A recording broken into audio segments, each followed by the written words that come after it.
metabolic psychiatry is just such a wonderful field, and we're getting so many more case studies just piling up. And your work specifically with things like eating disorder, in my field, nutrition coaching, personal training, I've argued many times that there's probably not many of us that have done this for a long time that don't think about this constantly, obsess about this constantly. I'm constantly like 24/7 learning about nutrition, trying to think about things in a different way. And then I find myself obsessing about food. And I wonder, like, do I have orthorexia? Do I have issues eating around food? I mean, we just went through Thanksgiving, and my clients are asking me, like, what things are you going to give into as far as like treats and desserts? And I want to say, like, yeah, I'm going to indulge in a piece of pumpkin pie. But like when I start eating pie, I don't stop until I finish an entire pie. And so for me, I have to abstain with certain things, and I have to be more on the carnivore side. And then I wonder, like, what the hell is my problem? Why can't I like give into some of these things? And so it's so interesting to kind of differentiate the difference between anorexia, orthorexia, and all these other eating disorders that you deal with all the time. It's quite difficult. Yeah. Yeah. I feel like what I felt for a long time is that the stuff that I see clinically, or the stuff that I just see as a person, like same as you, like talking to my friends, talking to my siblings, the stuff we see in our experience of food, it's just like not super well represented by the diagnostic categories. The first thing is that I really believe, and this is not shared by my colleagues, I am a renegade in the eating disorder space. I am probably controversial in the eating disorder space, that I believe that a ketogenic diet or even a carnivore diet is an amazing therapeutic tool for people. Really, it's just like I'm a mental health practitioner. From a brain health perspective, it's an amazing, amazing tool you can leverage. Now, it also happens to necessitate that you cut a lot of things out. I've been noodling with this idea of like, what do you eat and how do you come to that decision? I've been working on making this framework for myself and for my clients. I call it radical body respect, because I think that if it's about respect of body, but I think not just like the physical entity, but also body as container for the soul, container for the spirit. And then how can you be most respectful to yourself within that paradigm? So if pumpkin pie is most respectful for yourself on that day, it really might be like you can absolutely convince me that pumpkin pie is the most respectful thing for you. However, Casey, it sounds like if you're someone like you, where pumpkin pie is going to send you on a journey for a series of days, like maybe that's not the respectful thing for you. But I think what frustrates my clients, and I get it, is in most of my I'll meet with clients and they'll say, like, it's this cake. I have this cake at home and I want the cake. And if I start on the cake, then I'm eating cake, and I'm eating a whole cake, and I'm eating it for the better part of 48 hours, I'm eating a whole cake. And in my field, the conventional training is you're supposed to have cake, no cake, hold cake, eat cake. You're supposed to like repeatedly expose yourself to cake, as if you had a phobia of spiders, as if you had a phobia of elevators, right? Of bridges, of any of these things, phobia of flying, you get on planes. So expose yourself to the cake. But I think that only exposing yourself to cake is to ignore a little bit of what we know about addiction science now, about neuroscience, and about the way high fat, high sugar foods implicate some of those addictions pathways. And I don't want to be a clinician who is ignorant towards those fields. I don't want to ignore that science. That science is relevant to me and my clients. So usually I go into sessions and I say, well, you have two options.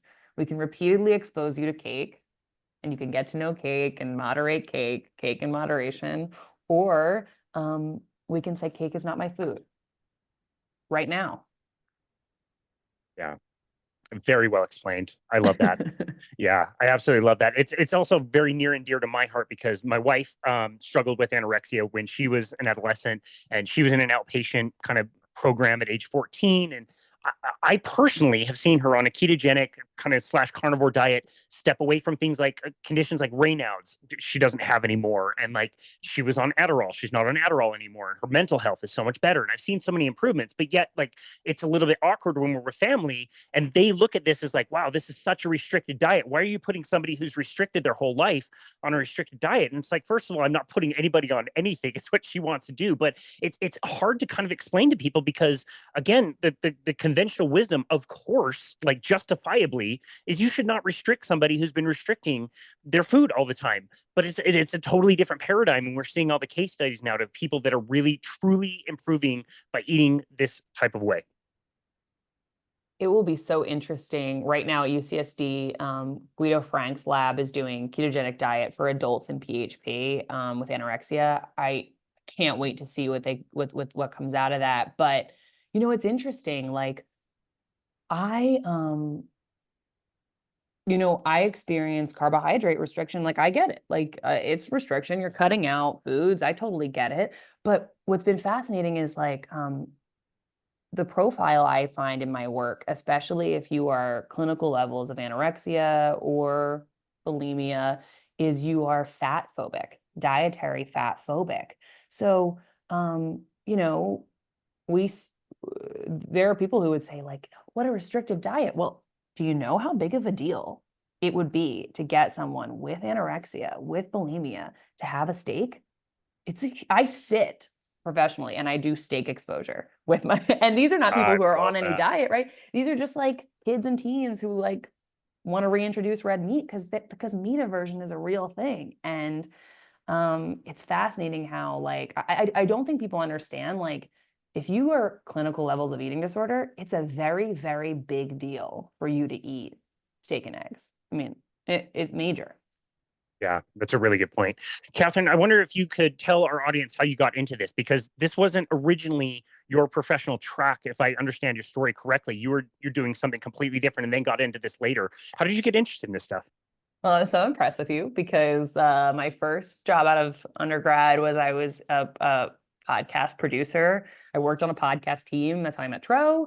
And it was 2020. As you imagine, it wasn't a great time to be in news. I was like in really Not conventional the news. best. And I was just like, I don't even think a job change will fix this. I think I just got to go work with people. So basically on a whim, I went and I did my master's and it turned out to be a really good thing for me. I've loved it. But it wasn't so long. I wasn't so far into my master's before I was sort of, I was actually struggling with a little bit of anxiousness and probably what I now know as like obsessive thinking that I'd never experienced before. It was foreign to me. I'd been a dancer in my life, so I probably had food and body weirdness, and I was able to just reintroduce all foods and come to a lot more place of body acceptance. But my diet was like non-specific, like 22-year-old girl diet, like eating just whatever, whenever. And I was really anxious in a way I couldn't explain. And I started to eat more of a dietary pattern like my mom has always eaten. My mom has basically been low carb, keto, or carnivore, somewhere on that spectrum since I was early in high school. And I found that it helped my anxiety so much. And my mom said at the same time, I was in my clinicals and I was really disappointed with clinical outcomes. I felt like kids were really sick and people were really struggling psychiatrically. I didn't feel like we had that good of outcomes with our medications. And my mom said, well, and I just started being more and more drawn towards thinking more holistically about mental health and just thinking more about mechanisms, which definitely comes from my mom. That was all her. And she said, if you're interested in this stuff, I'd like you to look at a Georgia Ede, and just gave me the background and the primer. And this was before Brain Energy or any of that had come out. I did the course with Georgia, and I think Brain Energy had come out the following fall, maybe. And so I felt like I was becoming interested in this and coming out of grad school at the same time as this whole metabolic psychiatry space was erupting. And yeah, I feel like I basically have always had a foot in two worlds. On the one hand, I've always done pretty conventional mental health treatment, eating disorder treatment at the residential level. And then on the other hand, I have this metabolic health interest, and I think the two are they're not separate. They're close. They're relevant for each other, even though we don't often see them combined in the real world.